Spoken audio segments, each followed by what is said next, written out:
台南市立病院家庭医学部的医师孙文龙表示，过去伫个病人自主权利法实施进程，国内的善终法案只有安宁缓和条例，就是有2名医师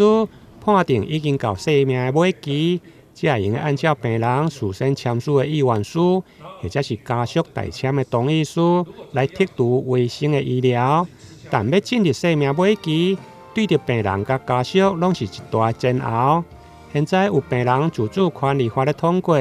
对着新增加4大类的疾病患者甲家属，提供另外一条善终的道路，也就是病人会用有力医疗的决定，按照自主的意愿，圆满达成善终。最重要是要让民众去了解说，他如果事先做了这些决定，未来他有什么样的权利，而且最重要是这个要经过这个咨商，这个咨商呢，基本上除了医疗团队啊，医师、护理师、社工师或心理师以外，基本上呢，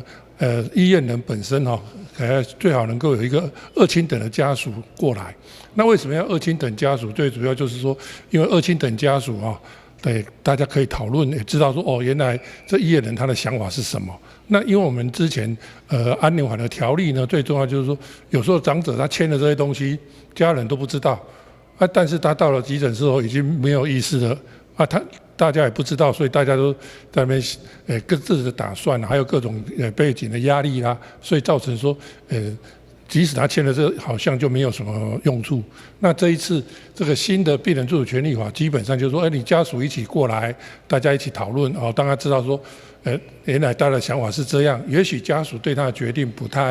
不一定完全赞同，但至少知道他的想法。即使到时候真的需要用到了，至少大家知道这是他的想法，可以减少一些家属之间的压力。那他的病人跟家属之间的和谐也很好。台南市立病院对2019年提供民众自费的有力医疗照护咨商，现在对7月开始，健保给付有力医疗照护咨商的政策上路。健保署针对4大类的对象，将提供1生1次的有力医疗照护咨商的健保给付，希望民众会用多加利用。台南新闻林跟采访报道。